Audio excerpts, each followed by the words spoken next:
ये नहीं कि हमने दुर्गा चालीसा पाठ कर लिया, आरती कर ली, पूरी खा ली, बस जय माता की जय गुरुवार की। ऐसे अनुष्ठान की आप लोग प्रतीक्षा किया करें और जब हो तो कह दो आज हमको मौका मिल गया अपने अवगुणों को त्यागने का।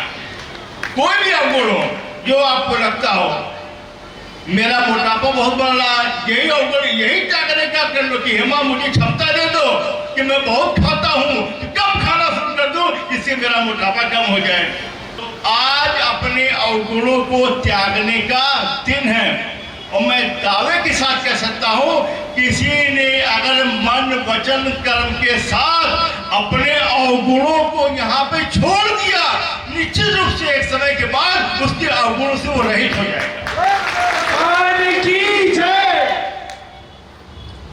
परम पूज्य गुरुदेव भगवान ने कहा है कि कभी भी आदि शक्ति जगदम्बा से मांगना हो, वो तो विराट है कि धरती पे हम इतना उछल रहे हैं, आदि शक्ति ने अरबों धरतियां ऐसे फेंक रखी है ब्रह्मांड में जो घूम रही है।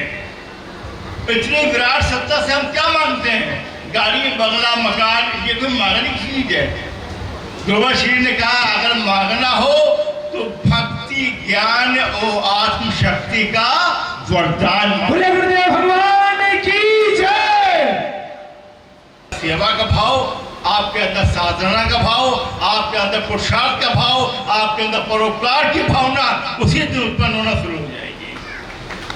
और ये बड़े 3 शब्द हैं, बड़े विराट है, इनका इसको समझ पाना जीवन के बस की बात नहीं है। ज्ञान बोली कि पढ़ लिया ज्ञानी हो गए, ज्ञान में भी, क्योंकि ज्ञान आपको हमेशा अहंकार की ओर ले जाता है। रावण से बड़ा त्रेता युग में कोई ज्ञानी नहीं था, लेकिन उसके ज्ञान ने ही उसको अहंकार पैदा किया, उसको मार दिया। ज्ञान में ऐसा ज्ञान कि माँ विवेक शक्ति मेरे क्या रचना है, हमेशा मुझे जो बताती रहे ये ज्ञान सही है और ये ज्ञान सही नहीं है।